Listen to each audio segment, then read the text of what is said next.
This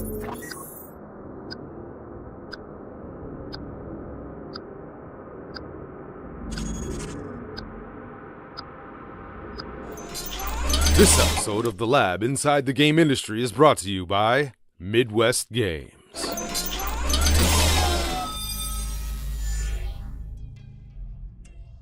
Live from New Jersey, Los Angeles, Chicago, and Madison, Wisconsin, this is The Lab.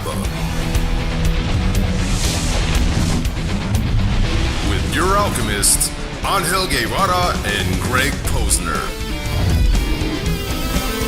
Tonight's special guest, Karim Abou Shousha from Ubisoft Montreal, and Chris Cantero from Cazack Games.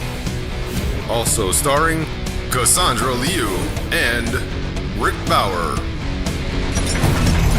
Tonight on The Lab Inside the Game Industry.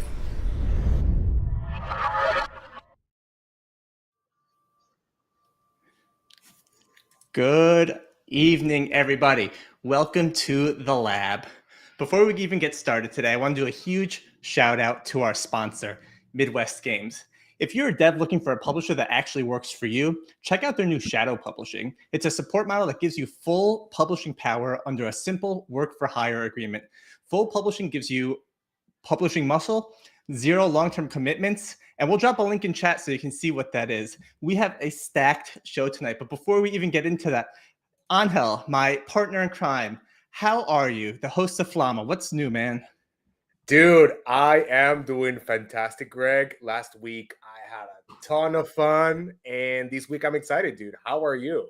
I'm great. You know, Angel and I, we talk too often these days, but we are both planning big GDC event. Too often. Every time I talk, it's too often. But we are planning a GDC thing.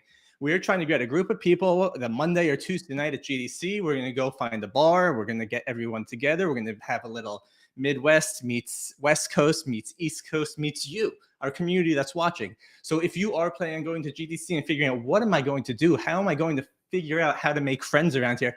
Yo, come hang out with The Lab. We will be there. We want to hang out with you. And I'm excited about that, Angel. This is your first GDC, I think. Are you feeling it?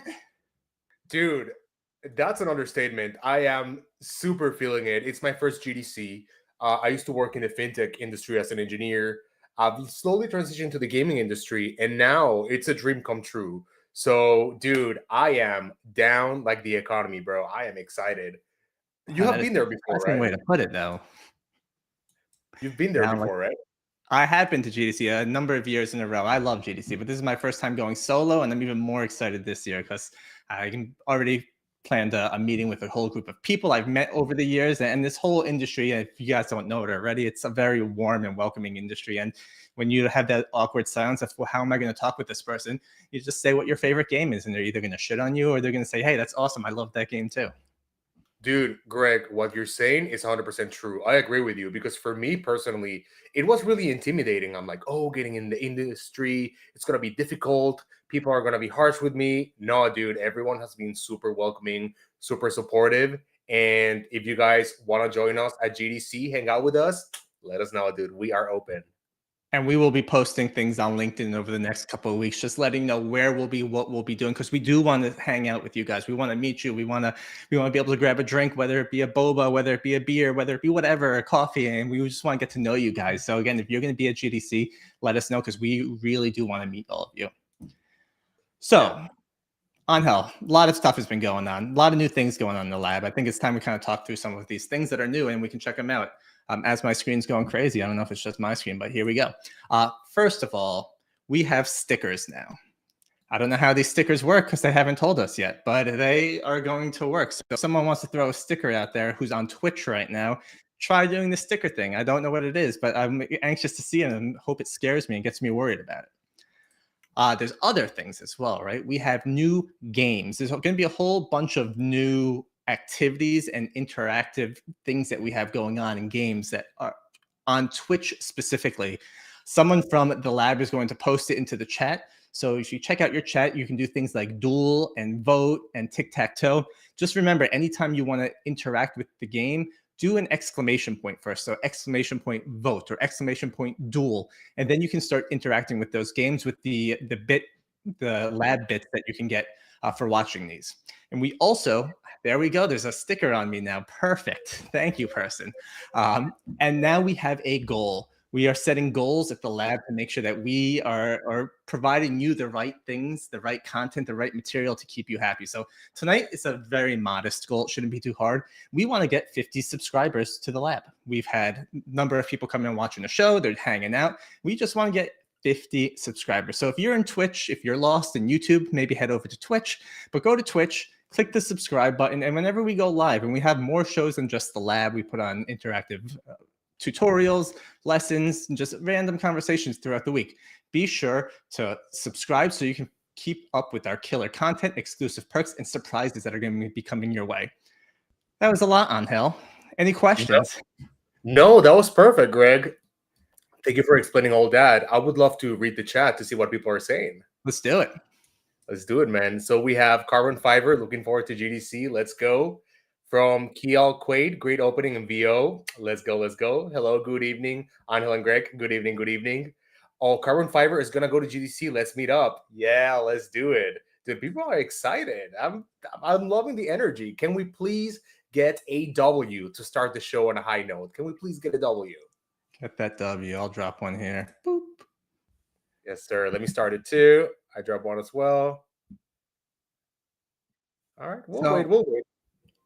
As we're waiting for W's, let's talk a little bit gaming news of things that have been going on throughout the week. Every day this week, I feel like there's just been a whirlwind, and we had Monday off here in the States for some of us. I don't know, but it started off with some not so great news, which is with NetEase, which if you're in the gaming world, you may have heard by now, but NetEase laid off their Seattle R&D team. And that's a bummer. I know I've spoken to a couple of them. I know Angel follows a couple of the team members there, and they did a great amount of work for the Marvel Rivals game. I mean, one of them was the game director, one of them was the level designer. And I mean, if you're getting laid off when the game's doing as phenomenal as it is, what is safe in the gaming industry these days? And it's a question. We don't want to harp too long because this is a positive show, positive energy, but that was a bummer, right? Yeah, 100%. It's weird because, as you mentioned before, it's kind of like you're damn if you do, you're damn if you don't. If you create a game that's not successful, you get laid off. But if you make a game that makes billions of dollars, you also get laid off. So it's kind of like, what's the path to take? It's sad. It sucks because, we know a lot of people in that company that are great creatives, but man, it sucks. And it's such a good game, right? It's so fun. Man, it is. They got 2 new characters coming out this weekend too. So I feel like they're like strategically planning this. They're like, we're going to drop the rest of the Fantastic Four here and no one will even notice. But we noticed, I did a podcast the other day and one of the guys says, you know what? Gamers aren't stupid. Some of these publishers, I think that, hey, they can sneak something by a gamer. But I mean, we're dorks that read stuff all day and follow the news. Like we know what's happening. Yeah, 100%. We know exactly what's happening. And I just want to say that I hope everyone that got laid off, they get a new job. I hope they feel good. I hope they can find something else because they did a tremendous job in playing making Marvel Rivals. Me personally, I play the game every Sunday with my friends. So I really hope so from the bottom of my heart that they get to a good place. Yeah, for sure. And we'll give them a W as well, right? But I mean, at the end of the day, they can put Marvel Rivals on their resume now, right? And everyone's going to know what that game is. So it's a win for that. In 100%. Mobile gaming news, I'm not sure if you follow the mobile gaming as much, but Niantic is looking to get bought by Scopely in a crazy $3.5 billion deal. Scopely is now owned by a company called Savvy, which Cassandra actually briefly spoke about Savvy last week. They're a big Middle Eastern gaming company that's being funded by Saudi Arabia to build up this gaming vertical in Saudi Arabia. And $3.5 billion for Pikachu. Is that worth it to you? Dude, I would say, yeah, 100%. The revenue that those games make, yeah, I think it's worth it. Do you think so? Look at that. We don't even know who throws the Screaming Goat sticker, but there it is. I don't even know if it's even showing up on Twitch. Yeah, it must be, yeah. I think it's a very interesting interesting acquisition. Niantic has made a lot of games, but none of them have really taken off. I mean, they have Monster Hunter out there now, which I think made $75 million last year compared to Pokemon's 500. They have the Transformers license, they have the NBA license, and they try and do everything around that same geolocation thing that Right. Pokemon was a hit, which was great. I think it's a getting people to go outside things fantastic, but I think this is probably great for both companies because Niantic has always been kind of stuck behind Pokemon for better or worse. So maybe this will be their opportunity to either spread their wings or do something else. And Scopely, I mean, Scopely made Monopoly Go, which made more money than I can count, right? So they got the funds to do this stuff, and it'll be interesting to see how that, as that market still consolidates a little bit, what happens next with each one of those brands. Yeah, Greg, in 2016, did you play Pokemon Go? Were you a part of the whole craze? I was not, but my sister-in-law was, and a lot of my friends were, and they were walking through great. Like we go to Virginia Beach once a year. They were walking through graveyards in Virginia Beach. I'm like, Dude, graveyards? yeah, man, that's where the battles were, the arenas, whatever they were. Dude, that is crazy. Yeah, I remember in 2016, it was insane, dude. I moved to Japan at that time, and just the streets, the parks were just filled with people looking at their phones, swiping their screens. It was massive. Maybe they can do something like that again. We don't know. Yeah, we'll see. I mean, they keep trying. It's just it hasn't hit like Pokemon has hit, right? And that's the thing is when you have Pikachu or Charmander, and I just know Yeah. Pokemon because my son's into them now, right? But like, it's gonna sell. So I It's mean, what else can you build there? Yeah, actually, we have something in the chat as well. Yeah, in Taiwan, it was insane too. Yeah, dude, all of Asia was everyone was playing Pokemon Go. I remember that. Guys, in 2016, when you are part of that, were you actually playing Pokemon Go and all those things? Let us know in the comments below. We want to know. Were you a part of the craze? Were you on Hell? Did you say you were? Nah, dude, I was not. You cool for that? No, it's just I don't know, dude. Like for me, I love video games, but I'm not like a mobile gamer. It's You're just not a not my walker. You had no. to go outside. You're like, screw this. I'm out.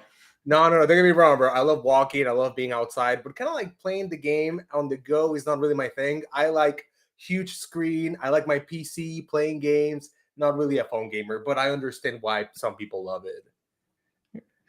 We got 3 more minutes, then we got to go to our first section. So the last one I will talk about are that one that excited me is that there's rumors that Tony Hawk remake of 3 and 4 is going to be shadow dropped this summer by Xbox. First off, you're a little younger than me, and by a little I mean a good amount younger than me. Tony Hawk 1 through 4 when they came out were just such a phenomenal time of gaming. I think we actually talked about this on one of our earlier episodes. Like I remember coming home from school, going to my buddy's house. He had a GameCube, and we would just play Tony Hawk on the GameCube for hours on end, hours and hours. And it was an amazing experience. Then Tony Hawk 1 and 2 got remastered like 4 years ago or something. And it nailed it. This like when a game nails it and a game nails it. The soundtrack was bomb. The game just felt right. And now 3 and 4, they're a little lesser known than 1 and 2, right? But still, like if it comes out, I feel like skateboarding kind of goes up and down in its popularity. But Sure. hey, are you a Tony Hawk player on Hell, or am I just overly excited for this? No, totally. I mean, I've played a couple of Tony Hawk games, like Tony Hawk Underground, Underground 2, American Wasteland. They were really fun. But I also think they're a product of their time, sort of like late 90s, early 2000s. Have we had a good modern Tony Hawk game? Nah, Tony Hawk kind of fell off the cliff. But no, but you know what? Linkin Park is coming back. I think baggy jeans are coming back. And I think, it might be time to start skating again. Yeah, 100%. And I know EA is remaking Skate, right? They're making a new Skate game. They've been making that game for like 8 years. It's been a while. Yeah, dude. They're taking their sweet ass time. And the thing is, Skate, no disrespect to Skate, it was much more simulation. Like it was almost real feeling. Whereas Tony Hawk, you could do like crazy flips and like It's very arcade. you can still find a way to land, and you're like, yeah. Exactly. Greg, on the chat, we have a comment from Quail Quaid. It says, I stopped playing when I saw that video of the guy that got slapped and his phone stolen while he's streaming while playing Pokemon Go. Oh, That happened? What the heck? Oh, these guys are taking the battles way too seriously. That's a real duel right there, dude. There you go. All right. Well, we have our first guest, Chris, who's coming in tonight. Really excited to hear about his game, what he's doing, and on hell, I'm gonna let you ride with it. Yeah, guys. So our next section, as Greg mentioned, I'm going to interview Chris Cantero from Cazack Games. We have a really special game. It's sort of like a baby, like if Fruit Ninja and Ghost Runner had a baby. Super, super interesting. Let's see the trailer. The corruption has a face, and it waits to challenge you. Engage with the fury of 1,000 storms.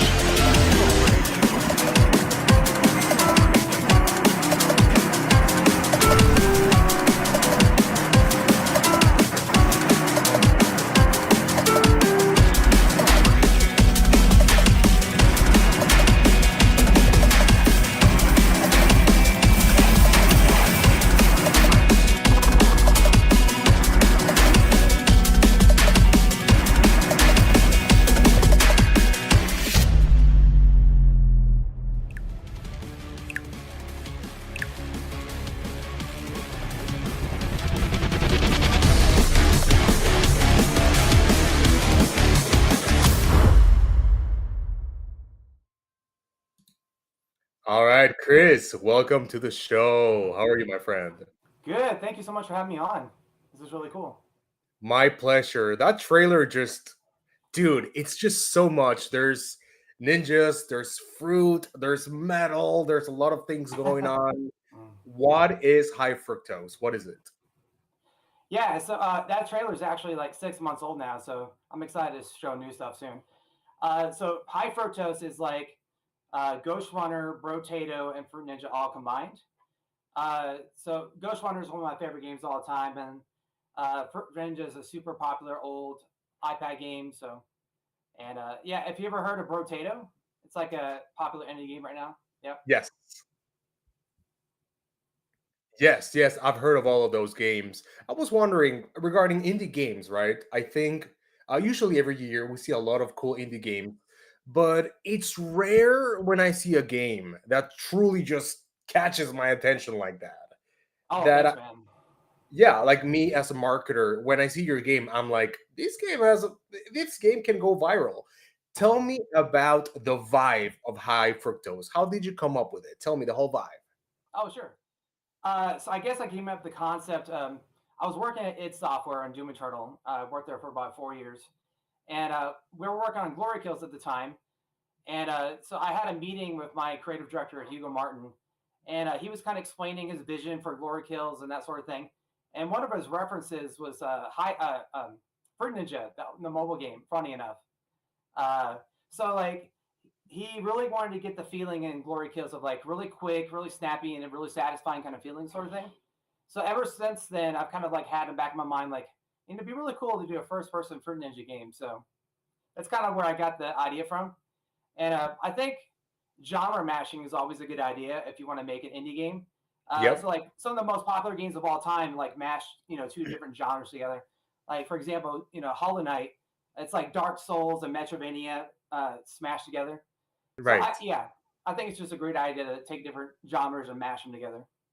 Exactly. Tell me how by the way, Doom Eternal, one of my favorite games. Thank you for that, Chris. How did Doom Eternal influence your work in high fructose? Well, it's a first-person game, so there's a lot of technical knowledge I learned working at id Software, like the behind the scenes, how everything's set up, how rigs are created, how to make things feel good behind the camera.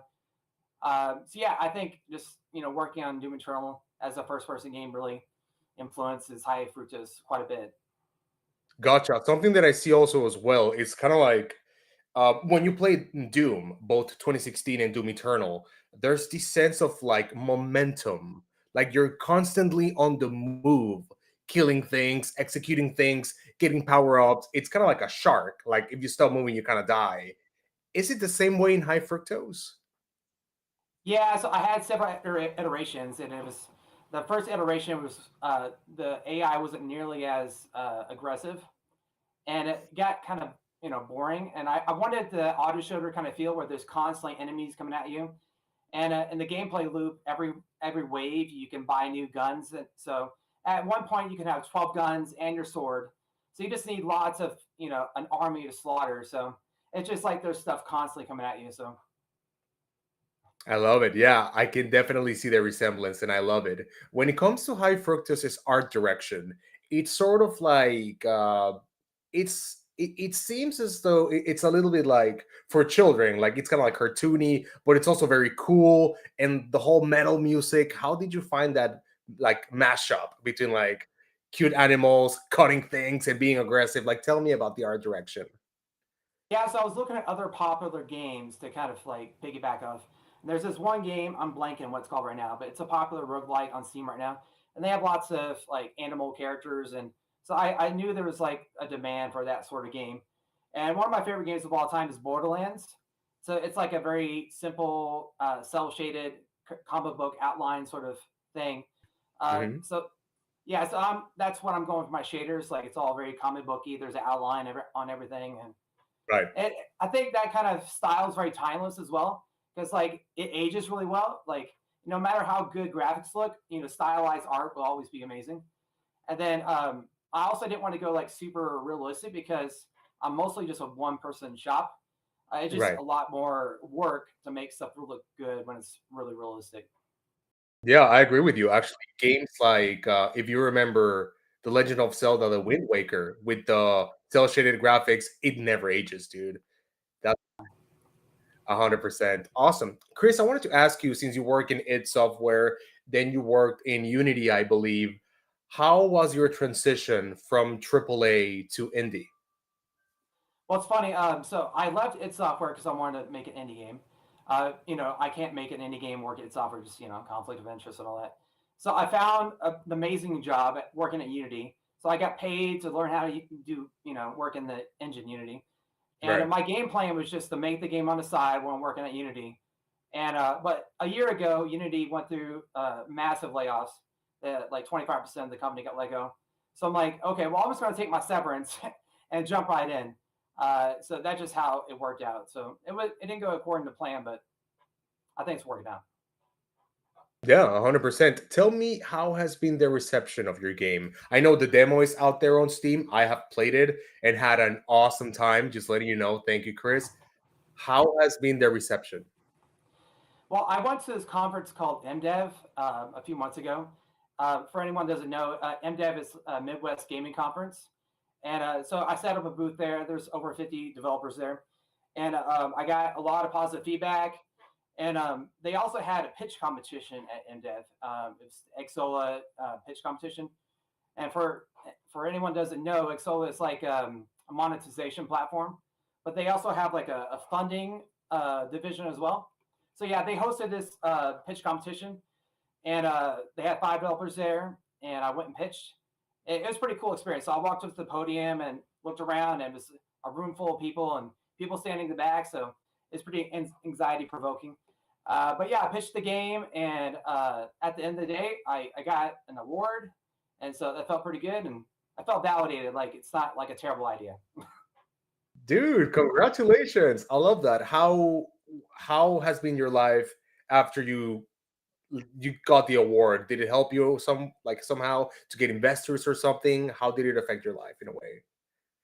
So in entrepreneurship, there's something called bootstrapping. Basically, there's no investment, and you just do everything yourself. And my goal is to like start my company with no investment, so I own 100% of my company. So I'm hoping not to take any investment. I think I'm really good. But yeah, it was just like a validation sort of thing, which was nice. And I got a nice little plaque too, so that's cool. Dude, heck yeah. Let's go, guys. Can I please get a W for Chris on the chat? Thank you, My Chris. Thank wife made these little inigami things. If you've heard of those. I love it. Dude, Chris, I love the art style, dude. I love the whole vibe you're going for. Do you have any merch? Any stuffed animals, any shirts, anything? Well, I did a Kickstarter, and we did these mockette things. Mm-hmm. Yeah. So yeah, the Nice. sword comes out. It glows in the dark. It's pretty cool. Yeah, but no active merch right now. No, I didn't get on that. No, no worries. We definitely need some merch, man. We need some stuffed animals, some action figures. I can see this franchise becoming big. I'm telling you. That'd be amazing. Yeah, 100%. Awesome, Chris. So you said you work with your family. I think you said your kids helped you with the game. Yeah, so I got a 10-year-old. She plays the game. She's a nice QA tester, a nice slave labor. Yeah. All right, all right. How about people on Steam? Have you been getting any cool reviews on your demo? I actually don't have a demo page where you can review it. That's a new thing. I'm actually going to switch over to the review page pretty soon. Yeah, that'd be cool. Gotcha. You said bootstrapping. You said you own like the whole company. How has been bootstrapping for you? That sounds very rough, especially for video games, right? Yeah, I'm not gonna lie, it's pretty hard. It's part of the plan. So I moved from Texas to Wisconsin to this live cheaper lifestyle, and yeah, that's helped a lot. And I've been saving as well, so I've been preparing for it. All right, I love it. Well, it seems as though you're doing a good job. Regarding Kickstarter, I have a lot of friends who have done Kickstarter projects with video games and card games and other things. How has been your experience with Kickstarter? Well, everyone told me it was a lot of work, and they weren't kidding. uh, but I think it's a really awesome experience. I set my goal. I got some feedback or some advice to kind of set your goal low, and then you can always go above it. Mhm. I think that actually kind of hurt me because I set my goal to 10K, and it kind of stalled out at 10K. Everyone's like, "Oh, you got your goal, you don't need to back anymore." So if I was going to recommend to anyone that they're going to do a Kickstarter, like set the goal you actually want to make, because it kind of stifles the momentum, I think. Gotcha. Yeah, 100%. We actually, if you check the chat, Chris, there's a lot of people cheering you on. We have, yeah, Carbon Fiber says, "Oh my God, this is insane. Wow, this is so fun. Nice music. I love it." Welcome, Chris. A bunch of W's. Uh, Kyle Quaid says, "Congratulations on your journey and the award at MDev, Chris. Love it. Thanks, guys. Family effort." Dude, heck yeah, Chris. People are loving it. Tell me, what would be your biggest advice for someone who wants to do what you're doing, a bootstrap, make their own game, own the whole thing, do a Kickstarter? What would be your biggest advice? I think the biggest advice for me is probably just plan years in ahead. Or if you're young, dive in right away because I got 4 kids and I got a mortgage. And if you don't have all that responsibility, it's just way easier to start your own business. But yeah, like if you're I'm 40 now. So if you're later in life, just kind of, you got to prepare for it, save up. Um, yeah. And I would also say don't go quit your job and do it. Uh, Right. have a job, do it in the evening. And the only reason I did it is because I got laid off. So Exactly. Well, you got laid off, but you're making this amazing product. That's a W for me. Chris, do we have a release date for High Fructose? not yet. I was going to release during Steam Next Fest that's coming up pretty soon, but I'm pushing it back to the summer. So I don't know. I mean, hopefully sometime this year. All right. I love it. Hopefully, because I really want to play it. Chris, before we let you go, we have a couple of minutes left. Where can people find you? If they want to contact you, play your game, where can they find you? So you can search High Fructose on Steam. You can find me there. I'm on X, Cantero.Chris. Let's see where else. I guess that's I'm Blue Sky. Well, I made an account recently. I think it's the same name for Blue Sky. Yeah, I think that's where you can find me. All right, awesome. And are you open to collaborate? Like, open to work with other people?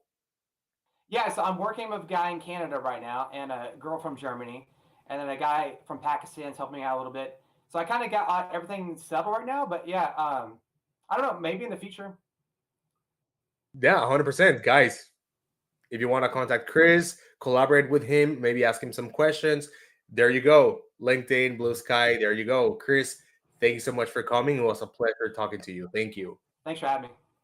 All right, let's go back. All right, Greg, I'm back. Awesome stuff, man. Great interview. I love Chris's energy. I love his learnings from Doom Eternal and how he brought those from what he heard his other colleagues say there and the glory kills and how he wanted to expand on that.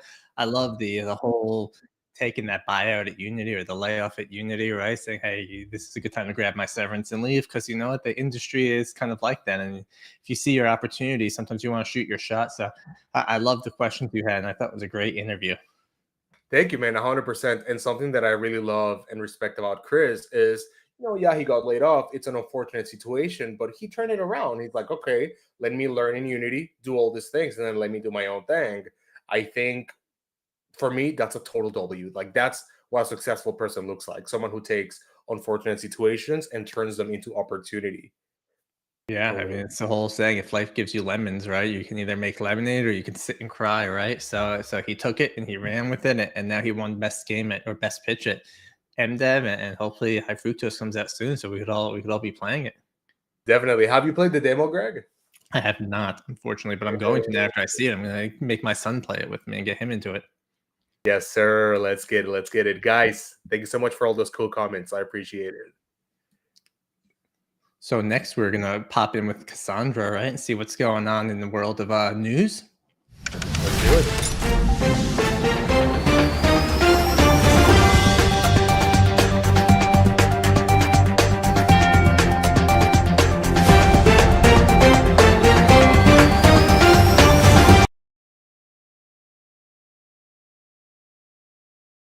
Alright guys, welcome back to this week's What's Going On in the World.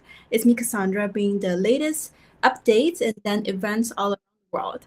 So before I start, I really want to mention that how I enjoy the conversation, watching the conversation with like Until and Chris, because I personally met Chris at the same MDev pitch competition room, right? Like Mark and I, we took Take That Main Stage also to that pitch competition, and I totally understand how like nerve-wracking it is to just present your pitch in a room of people. And yeah, and then Chris got the first place, Take That Main Stage got the second place. So I also totally understand how rewarding and validated that is, and give you a lot of confidence. Just love the whole conversation about like from the point of view of an indie game developer. And I also like reminds me a lot of good experiences in MDev, like how fun that is, and then how much I want to attend it again. I'm very jealous that Until and Greg is going to GDC this year. I'm not going this year, but definitely I'm going to watch out for like 2026.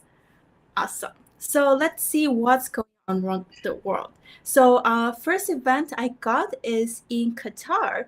It's actually a web summit. It's called Web Summit 2025. It's 4-day online a conference, and then it kick off this Sunday, February 23rd to next Wednesday. So you definitely need to get a pass to join this summit, but it's completely online. What's cool about this event is, although like this event is actually a broader event, so it means it's not only targeted for video game. It's actually any startup that's like tech startup.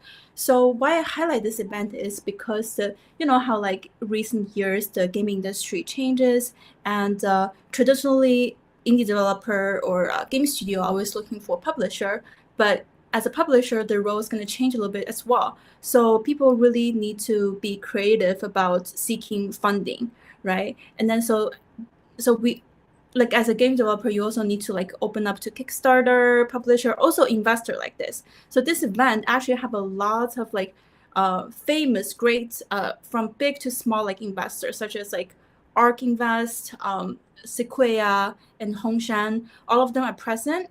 And then so it will be one side with all this investor, another side with all the startup.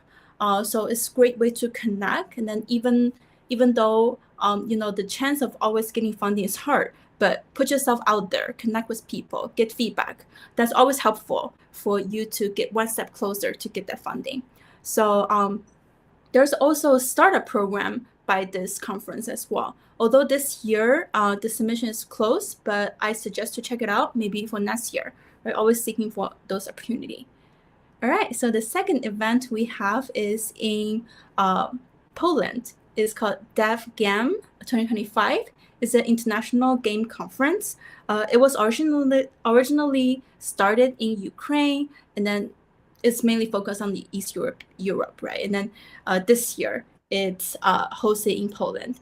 And for those who don't know, that Poland is actually a big dev hub right now. Like each year, there is a 500 plus games come out for Poland. So this year, Poland is the host. So it's gonna kick off next Thursday. It's a 2-day event. You also need a pass to attend this event. But what's great about this event is I did look into their website. They are offering a $100 entrance pass for indie, which is like really nice. Really nice of them to, indie game developer always are tight on funding. So really nice of them that offers this option for like affordable option for the indie game developer. And also want to mention is, you're not in East Europe. How do you participate in this event, right? There is a $150 online network pass, which means you get this pass and you can send unlimited requests to all the attendees. So if you're seeking for like networking, you want to meet more people, definitely you can participate through this way as well. All right, so last but not least, we have Steam Nest Fest. Just like Chris just mentioned, like it's gonna, so this like the most recent one is gonna be starting next Monday to Sunday. So week-long event. So this showcased upcoming games through free demos, developer live streams, and community interactions. So from the gamer side, really just like you do your shoppings. You go out there and you browse, you find what's coming, you put them into your wish list. Like so. Yeah, it's definitely like a cool place, a cool event to explore. And for developers, that there are 3 times that a year that Steam gonna host this Nest Fest, right? But however, you can only do it once for your game. So definitely like be very strategic about attending this Nest Fest. Is like I definitely want to play test all the time, but this is a great opportunity. Like your game might be featured on the fest, so definitely want to use this opportunity really to get valuable feedback. So definitely like I'm thinking also to taking the Take a Main stage at some point, definitely going to Nest Fest as well, but definitely I need to think about it, right? Like at some point, like what would be the best time to showcase my game on the Nest Fest. All right, so that's it for this week. Well, back to Unhill and Greg. Dude, Greg, you know what I was thinking? What's up? Dude, we should get sponsored, dude, to go to all these events. Go to Doha, go to Poland. Dude, producer, please make it happen, dude. Make it happen. We want to travel. Yeah, you gotta talk to the producer about that one. It's a lot of travel. Hey, man, I'm down. I'm down to go anywhere. You lived in Japan. You lived all over the place. You're down to go wherever, whenever. Which one of the events outside of GDC would you most want to go to? Dude, honestly, I heard Gamescom is like really good. Gamescom is fun. That is a huge venue, though. It's like a massive. You get lost, and then a lot of cosplayers. If that's your jam, have you ever cosplayed? I mean, for Halloween, I dressed up as like. You can't count Halloween. I mean, no. I mean, if you don't count Halloween, no, I've never cosplayed. Not really my thing. But maybe in GDC, we'll see something. There you go. What would you choose? Hey, man, straw hat guy. Someone that wears a straw hat. That's who he's gonna be. Yeah. There you go. Have you cosplayed, Chris? Are you into that? No, not at all. No. I'm a wuss. I don't like to get dressed up, but I'm Dude. really more adventurous these days. Maybe one day, but no. Dude, I'm gonna see you at GDC. Wear like an ultramarine armor and just walk around. Perfect. That sounds very comfortable. That's what I want to be. At least I'll feel safe in San Francisco. That's what I like to tell myself. Hey, let's go. Let's make it happen. So All right, man. now we're going to start talking to our second guest, Karim. He is from Ubisoft Montreal, and I am excited to talk to him. So let's do it. All right, Karim, welcome to the show. I hear my voice twice. Well, that means you're not muted somewhere. Can you hear me all right? Ooh, now we got an echo. He's a lighting artist, not a sound effect guy. So I think he could hear me. I'll set the audience up before he figures out what's up with his camera. But he has been with Ubisoft Montreal for almost 4 years now. Can you hear me all right? Hello. That's why we don't do things live, but everything is live. But he's been a lighting artist, and I find that fascinating because, you know, when you start building a game, right, you don't realize there's all the little nuances that need to come up with the game, right? You think, you know what, I'll throw together some visuals, I'll get some sound in there. Maybe you're a gameplay expert, so I'm going to make some great gameplay. But then you build this boring looking environment that you can't really see anything, and you realize, shit, I need these little sound effects to really make things pop, or this lighting to make things illuminate and see. And I think it's just this fascinating world to figure out. All right. You hear me? All right. You know what? I'm hearing my voice twice. Let's close your ears. So what's wrong?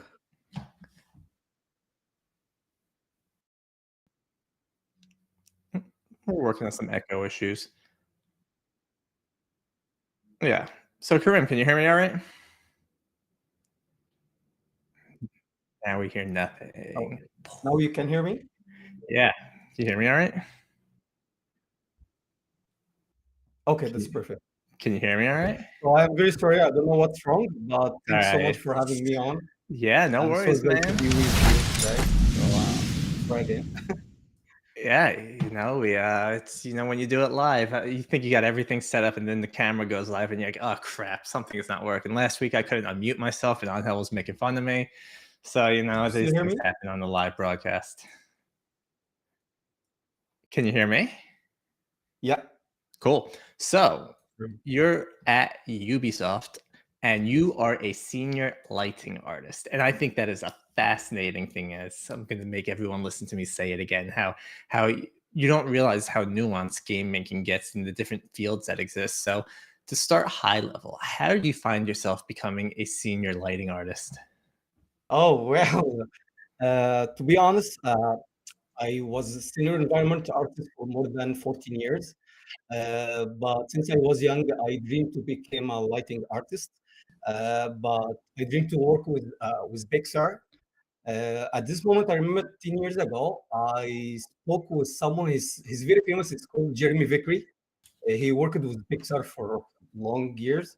And I asked him, I love your work and I want to become a lighting artist. He said, yes, he saw my work and he said, yes, you have a great talent. And I think you have to push yourself more. And he gave me the best advices in my life. He said, let's try first to work in the game industry. I think you're gonna find your passion there. I'm from Egypt, and it's very difficult to find a job in game industry there. So it was a very hard to find a job offer. I applied to many company, but I got rejected because I live in Egypt and I have to be in place. So I took a decision and I said I'm gonna take the risk. I will sell everything in my country and I will go to Canada, try to study there, and after that I will try to find a job. Uh, I got two rejected visa, and then the third one I got approval. I moved to Canada in 2019, and then I studied for 2 years. And after the day I graduated, I sent my application to Ubisoft. I found there is a lighting artist, and I dreamed to become a lighting artist because it was my favorite part. I work in an environment to just be a way to become a lighting artist. After a month, they sent me a message, and then I got approval. And it was my first project in Skull and Bones, and then I worked in a Sanctuary Mirage. It was the best project I worked ever in my life. So lighting is the big thing for me. I always say I love the lighting such as anything in my life, even more than my wife. I hope you do watch my streaming now. I love that you found lighting specifically. Like, what you did environmental artist, right? Like, how did you know you were drawn to lighting? Was it a project you were working on? Was it a tool set that you used? Like, how do you figure out that lighting is your passion? I am the person who want to take his camera and take some photos around, and always find my soul in the natural. So lighting is the big thing for me. When anyone asks me what is the light meaning, I always say lighting is the past to allow us to feel and experience everything around us. Because without it, we are blind, right? And when I start to read about the lighting, I feel with the lighting, I can telling the story. I can make a connection with the person who saw my work. I can give him more emotional. So it's not just about the source light. It's about how you can telling the story with your light. So when I start to work in the environment, I start to put some light, and I saw there is many good feedbacks from other artists. They said, Karim, you have a good experience, I think, in lighting. At this moment, I say, okay, let's try to focus more on lighting and try to push my experience more. From that, I found myself, I fell in love in lighting. Everything now in my life is about the lighting. Every single day, I'm always taking some videos, some photos to have some reference. And I believe about work what you love until you love what you work. Or sorry, love your work until you work what you love. And that's what happened. I fight for 14 years in this industry until I became a lighting artist. And I'm really happy for what I'm doing right now. I love that. I don't know if you're younger than me, but I don't know if you're familiar with like the clapper. You used to be able to clap and the lights would turn on. I feel like that's something you'd wake up in the morning and just see the light and be happy. But I'm curious, when you're working on a AAA title like any of the Assassin's Creeds, right? Like, when does the role of lighting take place? Is the level built already and they say, hey, go to town? Or like, when does your role start? Uh, well, uh, it depends on the project, to be honest. So there is some projects we have to start very early because in the games we have three levels: L1, L2, L3. L1 is just we put the default light without anything, just default skylight. If we have 24-hour light circle, we just put in place. We don't care about the light paging or any technical stuff. And the second part for L2, we start to set up the light props and put in place, and to start to put this light to follow the player navigation.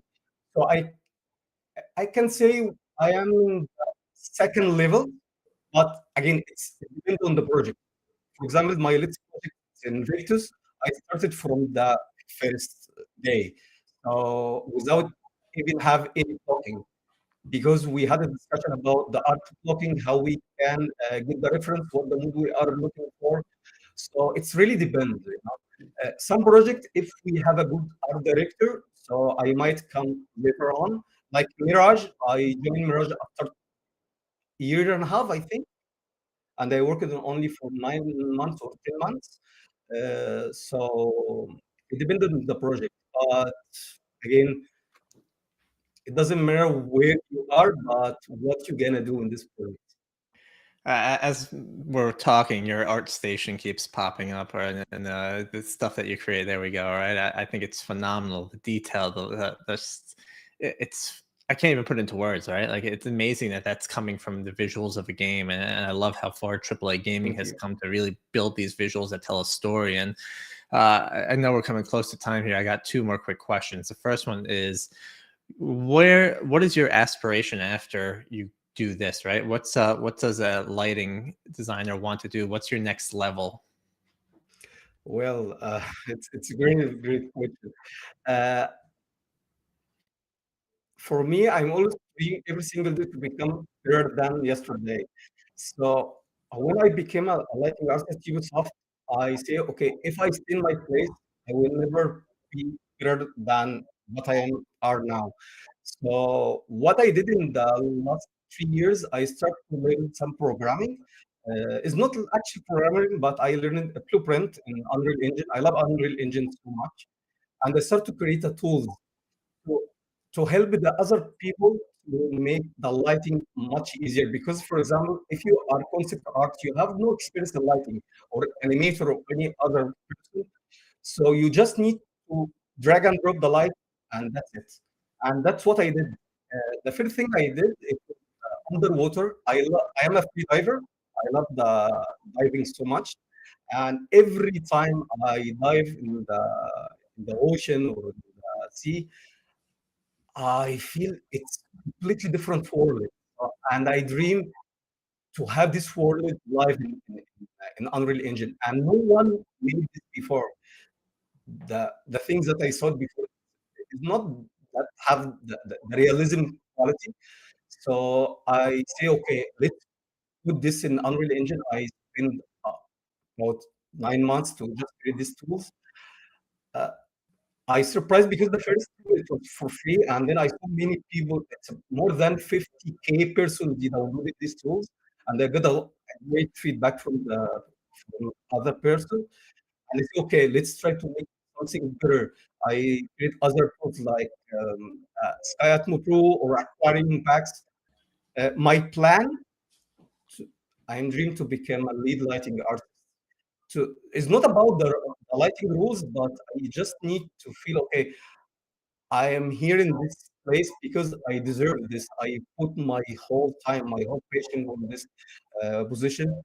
And from time to time, I'm always trying to make some free courses on my YouTube channel to help the other people to make the light real as much as they can. So yeah, that's what I'm trying to do. I love it. Help the people. I know we're pretty much at time here. So I think we're going to be planning a lab live with you where we can watch you do lighting real time. I can ask a lot of silly questions that don't make sense that you know the answer to, but you can explain it to me like I know nothing. But I also keep seeing these Unreal boot camps popping up. You want to let us know, what is that Unreal boot camp? Also, where can we find you if we want to learn more about this?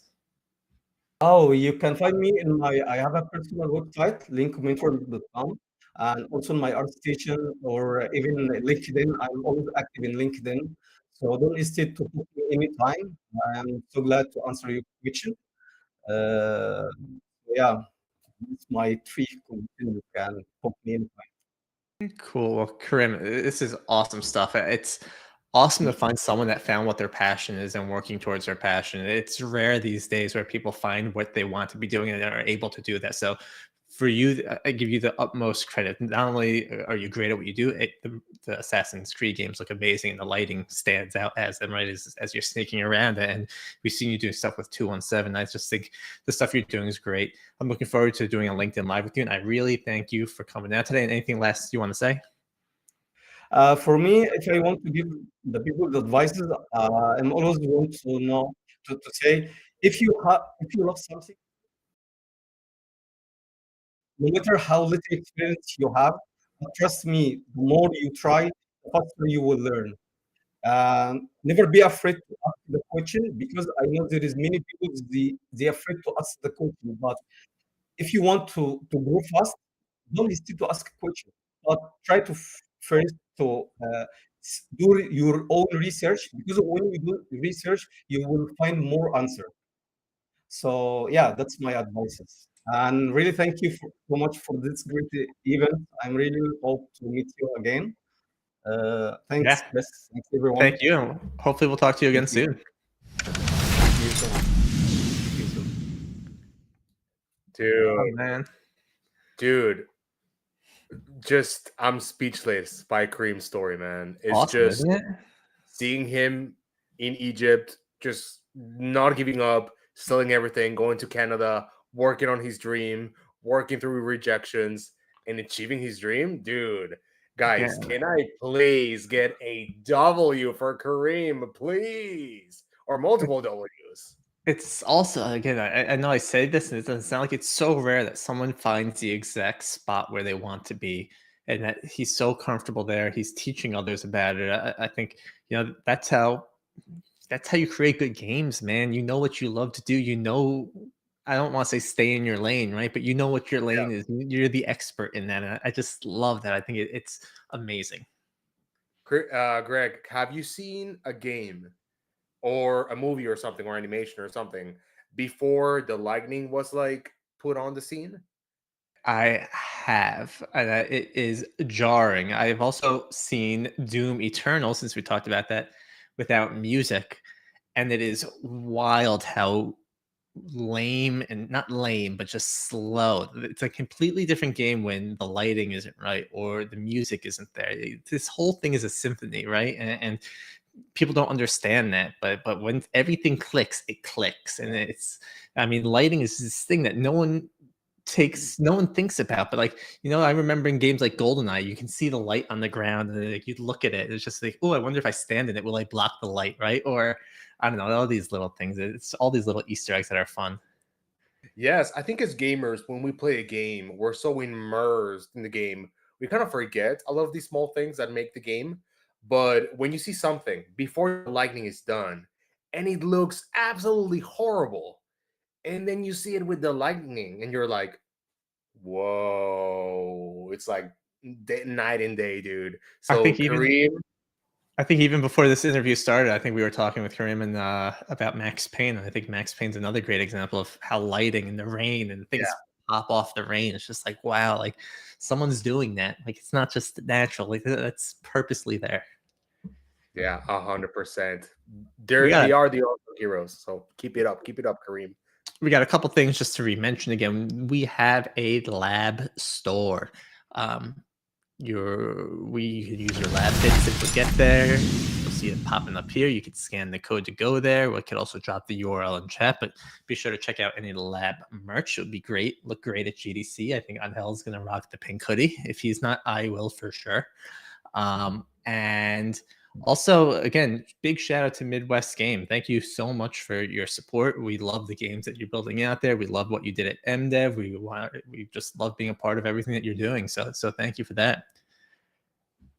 And with that, Yeah. Montel, we're close to time. Anything else you want to talk about before we hang up and say goodbye? Yeah, I was wondering. Yeah, I was wondering, guys, are you people who are watching, are you going to GDC? Any plans to go to GDC? Anyone? Carbon fiber, I know is. Carbon fiber is going for sure. Anyone else? All right. All right, we'll Start definitely putting wait. polls out on LinkedIn. Who's going to GDC, and we'll start getting people there. But I got a handful of people already, and I'm pumped to just be with people. I'm locked up in here with my kids too much time, so I need to get out there and see people my age. Yeah, you got to see California sun, dude. It's gonna be great. I don't know that much, but I guess that's my only choice here. All right, well, that's it for me, man. All right, so with that, again, this episode, we thank you, the community.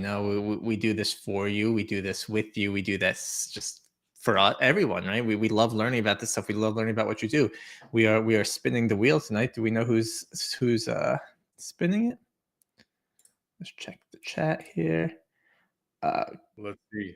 Kyle Quaid gets to spin the wheel tonight. All right, Kyle, you got it, man. Just type spin and win or spin it, and then we'll spin it for you.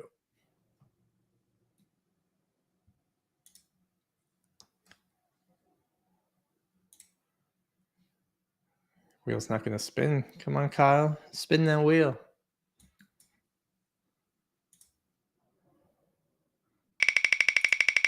You got to get that dread. It just spun anyway.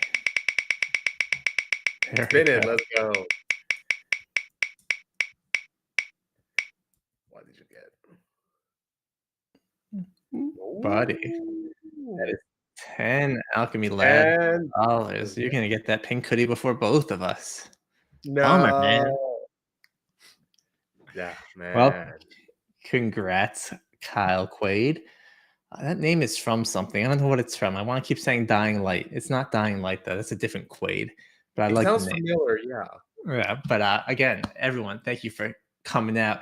Big thanks to Karim and to Chris for coming out. We're going to make sure to check out their games. We'll share them with everyone.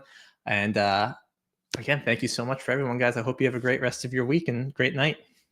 All right, have a good night, guys. Thank you so much.